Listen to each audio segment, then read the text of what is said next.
With every new skill, a set of tools is needed, and most of the time, the sheer number of tools and possibilities is overwhelming enough to keep us from starting. That's why I made this video, to show you the simple, affordable tools I choose if I were starting over, and the first carvings I'd make to begin this beautiful journey. To me, learning a new skill should be rooted in fun and simplicity. I want to have the minimal amount of tools that offer the most creative freedom. Over the past 10 years of carving, I've tried countless tools, and I can confidently say that these three are the most intuitive and versatile in my opinion. A short sloyd knife, a hook knife, and an axe. Of course, there are other tools that support the process, and I'll show you them as well. But I'll start with these three, since they're the core carving blades. Starting with the sloyd knife, it's the most basic tool you will need. The reason I love it so much is thanks to its versatility. It can be used alone to carve endless projects, from simple ones to complex. And due to the short size of the blade, it's easy to control and get accurate results while learning. Now, in the beginning, I was carving with mainly a straight blade, but I came to understand that the round motion of the blade gives so much freedom, and with freedom comes peace. Lately, carving for me has become a form of meditation. The pure joy of the blade slicing through wood, creating curves that sing to both my ears and hands. After trying many blade shapes, I found the rounded blade works best for these types of curls and meditation.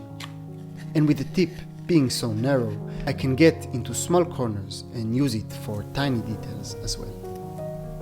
Then we'll have the hook knife. When you look at it, it's quite intuitive to understand its use. It's mainly used for spoons, but I found that it's great for small bowls, trays, and adding texture. I myself started with small gouges, but looking back, it was very hard to use in the beginning, especially when carving in mid-air without anything to hold the wood. Once I got myself a hook knife, I suddenly understood that carving concave shapes can be much easier. The motion itself is very similar to how you would use a knife for peeling an apple, and when used properly, it's harder to injure yourself by accident. A common question that pops into one's mind when looking at this blade is, how would you sharpen it? And although it might take time to master, the technique is quite simple. Using a wooden dowel with sandpaper for metal is the tool you need. I made a separate video explaining that more thoroughly. I'll add a link in the description below. Finally, I have the axe. At first thought, you would expect it to be there to split the wood. But when properly sharpened and with the right technique, it will speed up the process tremendously, leaving you with a rough shape that is perfect to start carving with the sloyd knife. Of course, theoretically, you wouldn't need it, as you can use the knife to remove all of the material.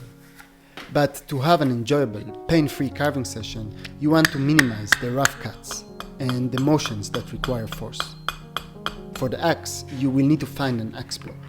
It can be any size, but it should be wide enough for the axe to land on it safely and stable so you won't slip with the axe, ending up with a serious injury.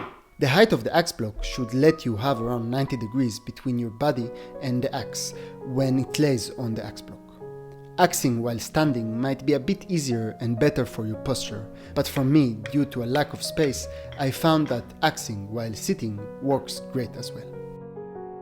For years, I've been looking for the perfect axe. One that will be easy to find and not too expensive. But I haven't found the one yet. So, when on budget, instead of getting an axe that is dedicated for carving, I would go to a hardware store and look for a cheap axe that is around 500 grams to 1 kilo. The main important thing here is how comfortably it sits in your hand, especially when you hold it close to the axe head. It should feel balanced and comfortable to swing gently. Another important thing that I found is that the blade is slightly curved in the direction of my hand. This will help to have more controlled cuts for small corners that need accuracy. Cheap hardware store axes are great to start with, but you'll miss out on two things. harder steel, and a carving-friendly bevel. Usually, cheap hardware store axes will have a lower-end quality steel that is significantly softer than a dedicated carving axe. But I still found that it's good enough, especially when you have a low budget to start with. They will also often come with a round, bullet-shaped bevel that is meant to withstand rough splitting of logs. But this angle and shape are useless for us when we carve. We want flat bevels on both sides, with a total angle of around 25 to 30 degrees. Like this, it will be easier for the axe to bite into the wood.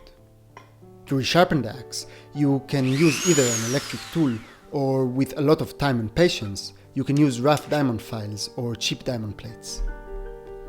Though, if you use an electric tool, you must be careful not to destroy the heat treatment. I use a small bowl of cold water to frequently cool the blade.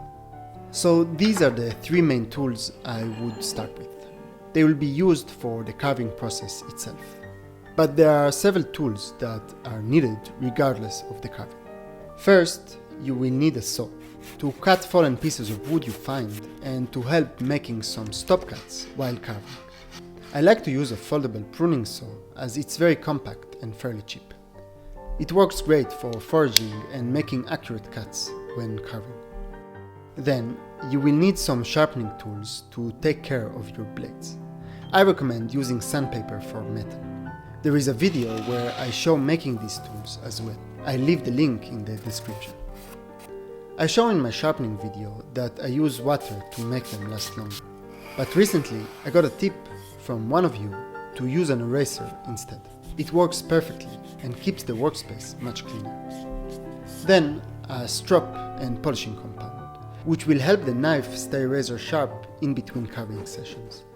The strop can be made from an old leather belt or a piece of canvas, and the polishing compound can be found in local hardware stores, usually advertised for polishing metal and jewelry.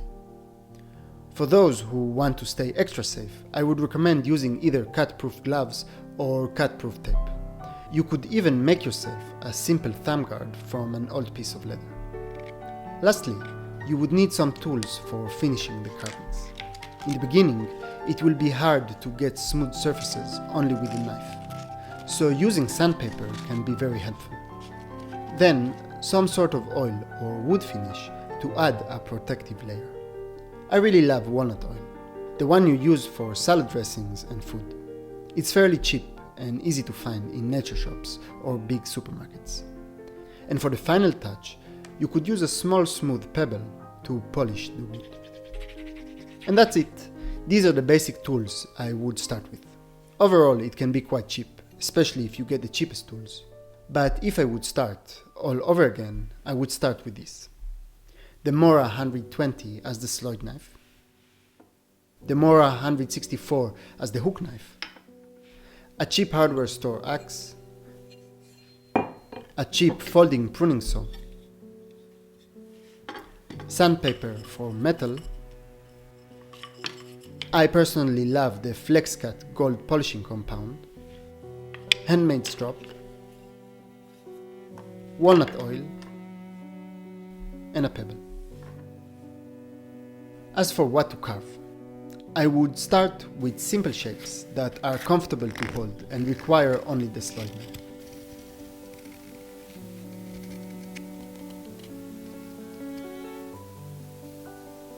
Then move on to learning how to use the axe and the hook knife, carving many spoons, as they are easy to hold and very intuitive to carve. Then I would continue with making smaller objects, like bowls and trays. They will be harder to hold and pose new challenges, but are beautiful to carve.